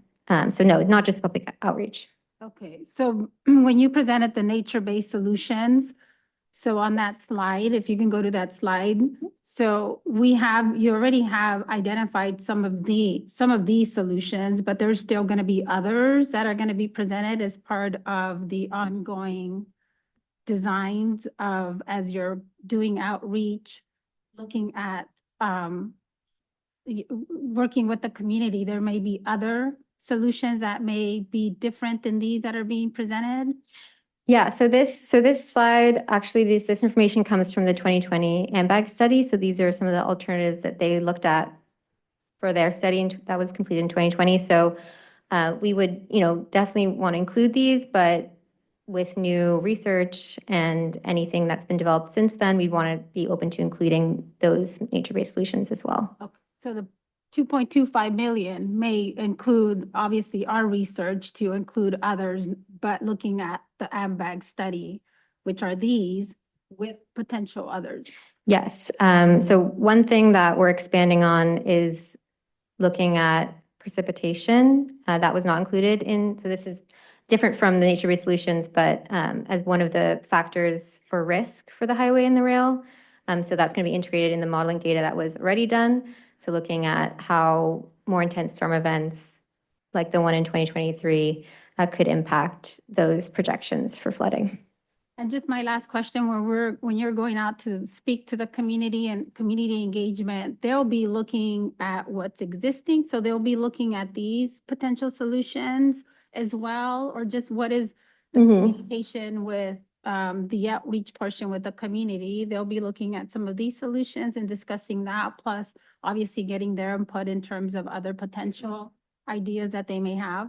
Yeah, so we would, as we're developing the alternatives and the nature-based solutions, we would be incorporating anything new and providing that to the community. So this is, just more of an idea to show you what is out there. And then in terms of, we'll be probably, presenting anything in terms of alternatives in summer of 2026. So we have sort of until then to develop those alternatives and those options and present them to the community. Thank you. Thank you. Any additional comments or questions? I actually thought the reference to the charges, I thought it was like bowls of energy that TAMC brings to the table. But any other public comments on this one? If not, thank you, Alyssa, for this. I know there's an action needed on this. Does anybody want to start a motion? I'll move adoption, Chair. Thank you. Do I have a second? If not, I'll second this motion. Let's go ahead with a roll call vote, please. District 1, alternate Gonzalez. Aye. District 2, alternate Gray. Aye. District 3, alternate Ramos. District 4, Supervisor Askew. Aye. District 5, alternate Craig. Aye. City of Carmel by the Sea. Yes. City of Delray Oaks. City of Gonzalez. Aye. City of Greenfield. Yes. City of King City. Aye. City of Marina. Yes. City of Monterey. Yes. City of Pacific Grove. Aye. City of Salinas. Yes. City of Sand City. Aye. City of Seaside. City of Soledad. Chair, the motion passes unanimously. Thank you. We'll move on to the next item. It's receiving reports from transportation providers. Caltrans is first. Please go ahead, Mr. Birch. Thank you. Good morning, Chair and members of the board. My name is Kyle Birch. I'm an office chief for District 5 Design, and thank you for the opportunity to present on behalf of Caltrans today. I'll start with a project that was discussed briefly earlier, the State Route 68 Automated Traffic Signal Pilot Project.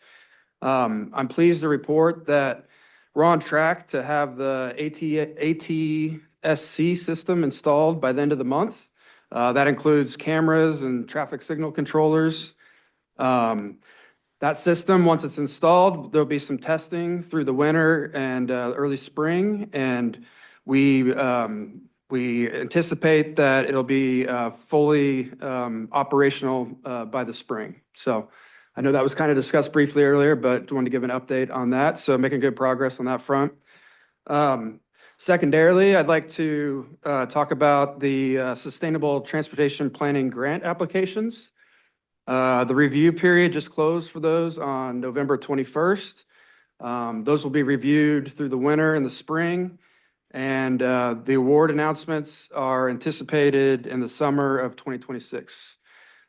Just a reminder, the program's very competitive, and the district wishes District 5 and Monterey County best of luck and successful applications on those. So then lastly, we just wanted to, Caltrans wishes everyone happy holidays and safe travels during the holiday season. Just as a reminder that we have some resources available, and we'd suggest people refer to those in terms of planned lane closure web portal as a handy resource for knowing where our lane closures are at, as well as a quick map for travel alerts. And then also we have a customer service portal for reporting issues. And that's all I have for today. Thanks again. Thank you. Any questions for Mr. Birch? Go ahead, Mr. Delgado. Thank you, Chair. Earlier in this meeting, I thought I heard that there would be an April 2026 evaluation to the board on the AI performance. Now I've heard that, Mike could be wrong, but I heard just now that they'll be fully operational by spring. How many months of operation do you need before the data can be evaluated for our use?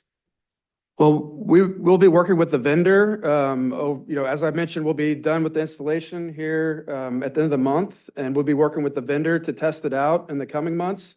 We anticipate that it'll be operational in the spring. We'll have to kind of see how how it's learning and it's adapting, and so that's based on our discussions with the vendor and everything. That's our anticipated date to have it up and operating. So it's up and operating, let's say spring. About how many months do you need for it to get enough adaptation to start giving you real data for our use? That's a great question. I may have to look into that further. It's fairly new technology, and so I think we're still kind of learning how that technology works. And I can look into that in more detail and try to get you some more information on that, but I don't know the exact answer today. So June 26 was thought of as some kind of a date. Does June 26 matter? June is just the beginning of the next fiscal year, which the STIP funds were programmed as part of the RTIP discussion and the agenda today. and that would be the earliest those funds could be accessed for use. So it's not like June 1st or it being that specific. The anticipation is that this system will be up and running the next few months, and we'll start analyzing it and be able to report back to the board in March or more likely April. And so it is a relatively short period after completely considering it up and running to be able to report back. And if there's glitches or delays, it will be after April, but right now, our anticipation is the report back to the board will be in April. So we don't have to wait, we don't have to spend any money on the roundabouts prior to June in case this AI technology turns out to be, wow, this is the greatest thing, we don't need roundabouts. The current design work, there is work being done on the project to make sure it's ready for the next cycle of grants and so we don't get behind that schedule. But when we're talking about the next series of funding to advance the project, that's not going to be spent until after we have a board decision. And that's the 9.9 and the 22 million. Yeah. Okay. Thank you. Thank you. You're welcome. Thanks. Thank you. Any other questions? If not, we'll move on to Monterey Peninsula Airport. Mr. Miller, you have the floor.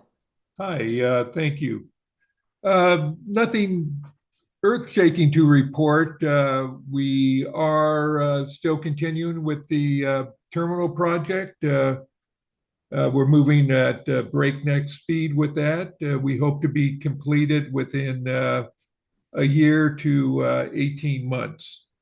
On another note, we did select Chris Morello, who's been our interim executive director, to be our executive director. We hope Chris will be with us for about 3 years, well into the completion of the terminal project. So more to be told about later. Thank you. Thank you for the update and congratulations to Chris. The next provider is MST. Mr. Sidorik or anyone from MST here? Lisa, go ahead. Yeah, I'm here just trying to operate my computer. Yes, thank you for giving me a few moments to report on MST items. Lisa Reinheimer, I'm the Deputy CEO for MST. Don't be too jealous, but Carl's coming back from Hawaii today, so he assigned me to TAMC. I have a couple items I wanted to report on. One is we are fully operational with 9 new ChargePoint chargers that were installed and activated for our zero-emission bus fleet, which consists of 4, but we will be getting more. We also just found out that we got our first low and no emission grant from the Federal Transit Administration for a microgrid resiliency project. So that was a first for us. We're happy to finally have gotten some low-no funds. I don't want to steal Supervisor Askew or Mayor Delgado's thunder, but on Monday we are going to be participating in your hosted virtual workshop on trail closures for the Surf Project and Surf Project schedule, and as it relates to people walking around and wheeling around in the area. And then finally, of course, happy holidays. But what we're doing this year is we are deploying the Holly Trolley on various different routes in our system, and it's decorated very holiday appropriate. And those who are lucky enough to get on one of those Holly Trolley routes will have a nice little free ride for that particular trip. And that's all I had to report to the TAMC board. Thank you so much for your time and happy holidays. Thank you, Lisa, and I'm sure Carl will be excited to be back. Any questions from the board? I just want to say thank you to Lisa for hosting a tour with Carl and other surf project representatives in the city of Marina so that we could actually walk the construction site from one end to the other and get a better feel for what's going on. There's a couple of things that came up that Lisa's going to help improve that we saw during that tour. So thank you, Lisa. Anytime. Invitation is always open for a tour. Thank you. We'll move on to David from MBARD. Please go ahead. Hi, good morning. Yeah, Dave Frisbee, Planning and Air Monitoring Manager at the Monterey Bay Air Resources District. Just a couple of programs that we've got related to transportation. We've got our electric vehicle incentive program where we provide financial incentive to purchase a new or used electric vehicle. That program started in on July 1st, this fiscal year, with $500,000 towards the program.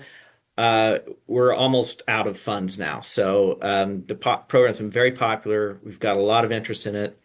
The federal tax credit for purchasing new and used electric vehicles dried up on September 30th, but we're still seeing a lot of activity.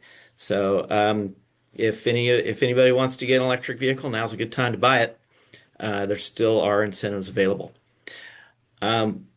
We are developing an electric vehicle charging infrastructure grant program. We'll be taking that to our board this month for approval. This program will accept applications for electric vehicle charging infrastructure projects to be paid through multiple funding sources.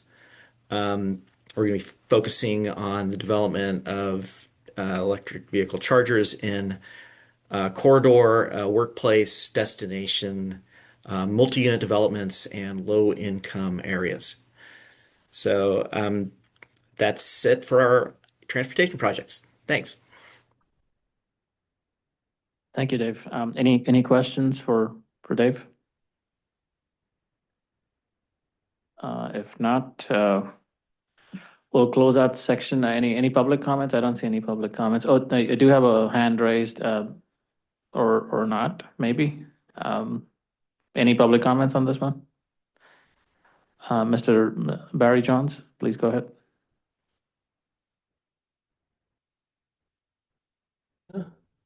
Okay. Thanks very much. It's the Caltrans update that I would like to comment on. And I'm actually feeling that we're anticipating some project drift here extremely. It seemed pretty content-free for a very major item that a lot of you are very concerned about, and we're concerned about getting the right evaluation for the actual AI installation. It seems that we don't have any specific dates arranged. Is there an actual project plan here? There is a project manager in Caltrans, and that's Ryan Caldera. And I believe Ryan is the project manager for both the 68 actual corridor itself and also the AI program. So I'm sure he has some sort of detailed project plan. In addition, I do want to make the board aware that there is a drainage program, improvement program about to start on the 16th of January. It's in the project update, Monterey County, of all the stuff that you've ever seen. I see it, it's here in front of me. And that actually is, I have a detailed project plan of that. And it's an $8 million plan starting on the west side first, and then coming over to the east side in April. So I want you all to understand that if there's going to be an evaluation of the AI when it's in its settled form, we don't need drainage interruptions and single lane carriageway obstructions going on during that period. So could I ask everyone to get on the same page with project management here, and be delighted to hear when everyone is communicating together. Thanks very much. Thank you for your comments. Anybody else wishing to add to the public comment here? Section number 8. Chair, could I add something to? Sure. I just wanted to remind everyone that the AI project, or the AI traffic signal project, is a 5-year pilot project. So it'll continually be learning over time as it's installed. And just to add, in terms of the drainage culverts, we have some culverts that are in, and they really need to be replaced. And so I just wanted to add that. Thanks, and thank you for that information. And it looks like, Mr. Birch, you're getting some information for us anyway related to the project and timelines, et cetera. So we'll await that information. Sounds good. Thank you. Mayor Delgado. A quick shout out to Caltrans. We had a fatality. A wheelchair was hit by a vehicle on Imgen Parkway. So the city, that was 6 years ago. The city's been moving toward installing a new traffic signal on Imgen Parkway because it's fast traffic and there's a lot of reason for the need for this besides that one fatality. And there was miscommunication that held up the funding through Caltrans. And thanks to Don Addison and John Laird, they connected with Julia Berger in Scott Eads' office here at Caltrans. And within a couple of days, the project is moving again. And we were under threat of losing all funding for the project because of this sort of miscommunication. So thank you to Caltrans for jumping on it on a holiday weekend, last weekend, and this past Monday, and getting it going again. It's important. Thank you. Thank you for sharing that. It looks like we don't have any other public comments. I'll close section item number 8, and we'll move on to item number 9, reports on meetings attended by board members at TAMC's expense, as required by state law. I did want to mention that I attended the CalCog conference last month. It was held in Palm Desert. This is the first time I was there in person with respect to the meeting itself, but what I found is they do have priorities that they share with the entire community as to what needs to happen next year. One of the biggest priorities for them is really around the federal funding grants versus state funding grants, and how they can leverage state funding grants much better than the federal, because a lot of projects on the federal front are still, I would say, at risk because folks don't know what is going to happen next year. Because that is the number one kind of item that I thought was interesting to me. The gas tax kind of related item was also there, but it was not as much of a priority as the federal funds. Thank you. Mr. Labar, would you like to comment on the Coast Rail Coordinating Council meeting?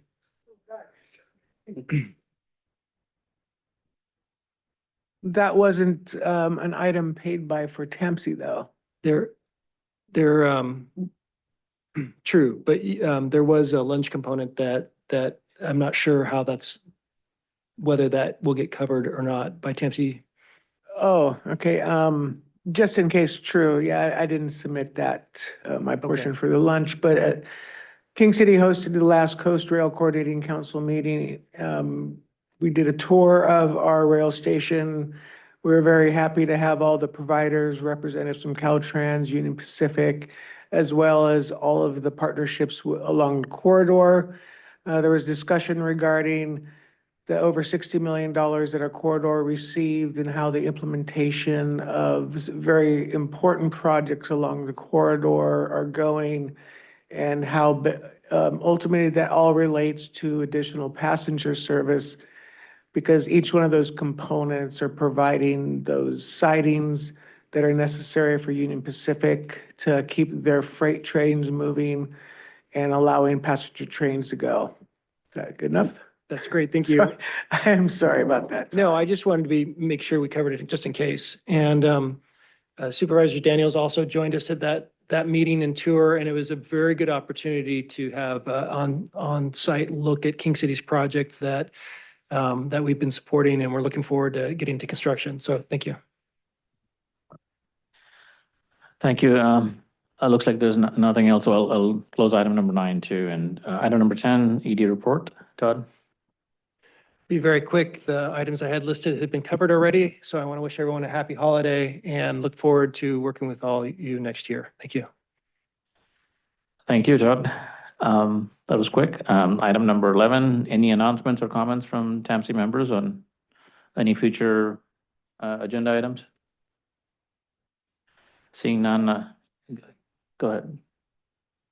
And Mayor, please jump in here. There was a conversation at the South Valley mayors and managers meetings regarding the incidents of pedestrians, scooters, bicyclists, intersection accidents.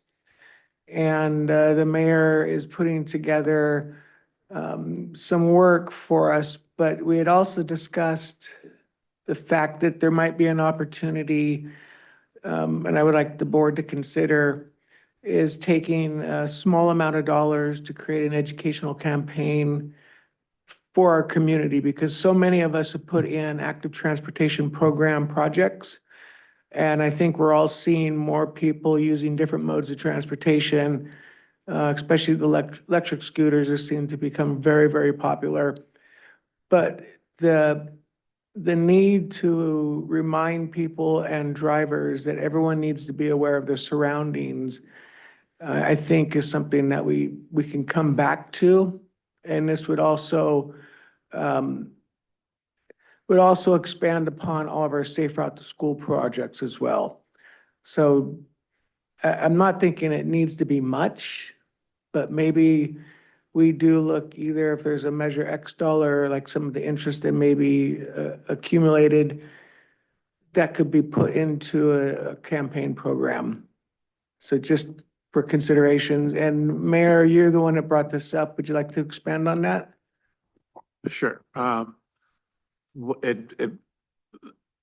timing was we've had too many incidents in terms of fatalities, pedestrians, and it just kind of speaks to the whole, whether it's distracted driving, distracted walking.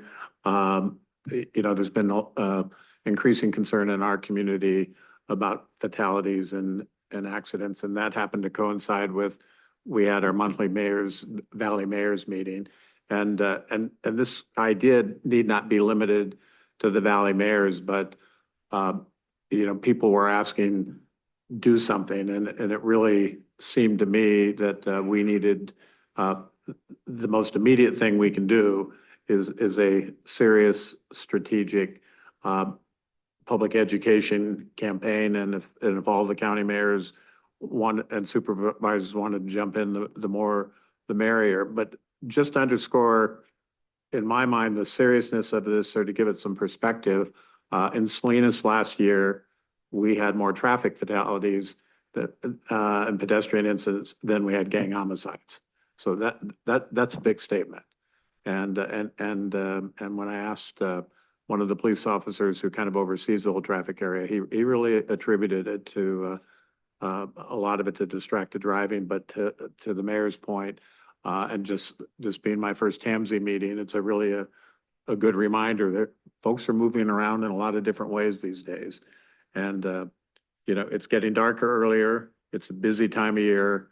And so we're going to put together some messaging for our communities about let's not add tragedy to what should be a great time of year, but we didn't want it to be a one-off. This just needs to be an ongoing campaign in our mind. So Salinas is certainly looking at that, and Mayor being more familiar with the tools available, safe routes and that sort of thing, brought up TAMC at that time, and I certainly appreciate that.